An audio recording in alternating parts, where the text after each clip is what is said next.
In this video, we are going to talk about the importance of understanding the impact interest rates have on your actual costs when buying a property, and between the purchase or sales price of a property and its relationship to the interest rate, and why one is just as important as the other. Doesn't it seem that nearly all of the buzz of buying real estate revolves around getting a good deal? And I think you'll agree that when I say good deal, the first thing that comes to mind is the price. Something most professional long-term real estate investors live by, however, is that price is only half of the equation to determining a good deal. Let's explore this through the eyes of a home buyer, and for now, focus specifically on interest rates and the difference in additional costs or savings that even a relatively small increase in rates can make.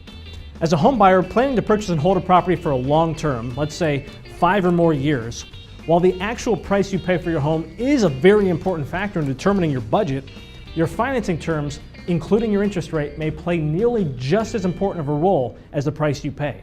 Let's start with a glimpse into the past.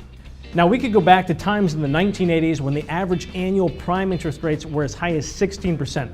But to keep things more historically moderate, let's use 1990 as a reference. In 1990, the California median home price was just over $193,000, while the average interest rate was 10.13%. Yes, 10%. Can you believe that? Now, before proceeding, let me be absolutely clear. Despite announcements and rumors about what interest rates will or will not do, we are not predicting that rates will increase without the economics that support higher rates being in place. This video is not about speculating whether or not rates will increase. Rather, it's about understanding the importance of interest rates and applying this consideration when deciding whether or not to buy. To keep things simple, let's start with an example and just use a base of $100,000 as a control mortgage amount, and let's compare. So in 1990, a $100,000 mortgage with an average fixed rate of 10.13% with a 30-year amortization would have given you a monthly principal and interest payment of $887 per month for 30 years. Now contrast that with 2015. In 2015, the average prime rate was at near record lows. It was only 3.85%.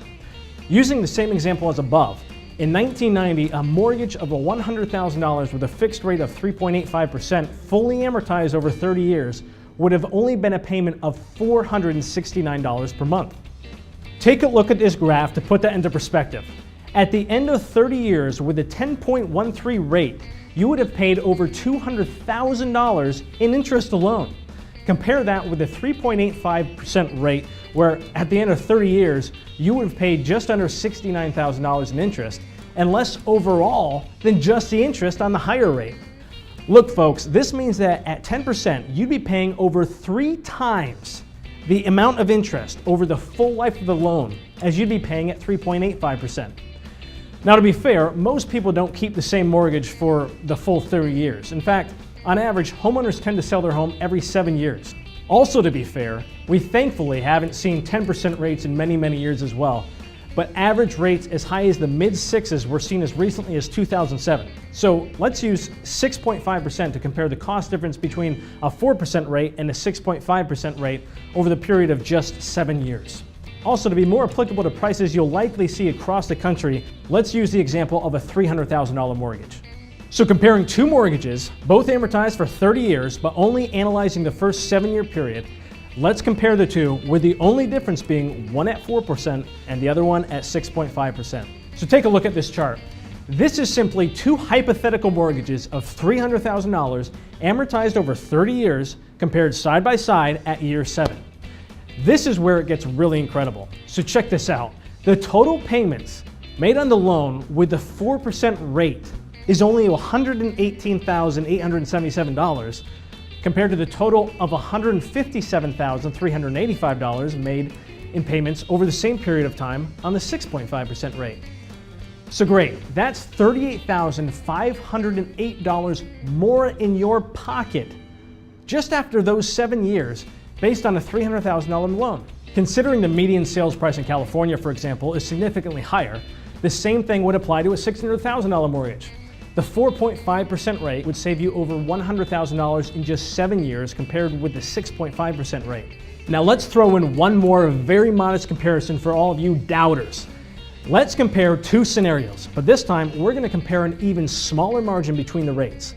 The lower rate of 4.5% and the higher rate of 6%. And then let's make the first with a loan balance of $520,000 at the 4.5% rate, and again amortized over 30 years. And the second, a loan balance of only $500,000 with a 6% rate, also amortized over 30 years. And like in the previous example, let's compare them both after 7 years. So get this, again assuming a sale after only 7 years of ownership, the actual money saved with the lower rate but higher mortgage balance is still a whopping $25,000. Hey, you buyers trying to squeeze the seller for every last $1,000, listen up, because this is for you. Look, if you're serious about buying a home to live in and enjoy, but you're getting caught up in the few thousands of dollars face value of the purchase rather than the end game, you gotta rethink this. I'm not telling you to overpay for a property, but let's be blunt here. At least in Southern California, rents aren't getting any cheaper. So by buying a home, you're already locking in a fixed payment that you can count on to stay the same. Folks, as interest rates return to historically normal levels, if you're still on the fence about buying, remember that this isn't even taking the potential cost of additional appreciation before you buy into consideration, such as walking away from a deal because you and the seller are $10,000 apart and then paying $20,000 more a few months later for a similar property with possibly even higher interest rates. And yes, 6% rates are not as unrealistic as you might think. The bottom line is this: if you're serious about buying a home in an upward trending market, don't let a few $1,000s blind you from the real price that waiting could cost you. And if you're looking to buy or sell real estate in San Diego or Riverside counties, you know who to call to get the job done. We'll see you in the next video.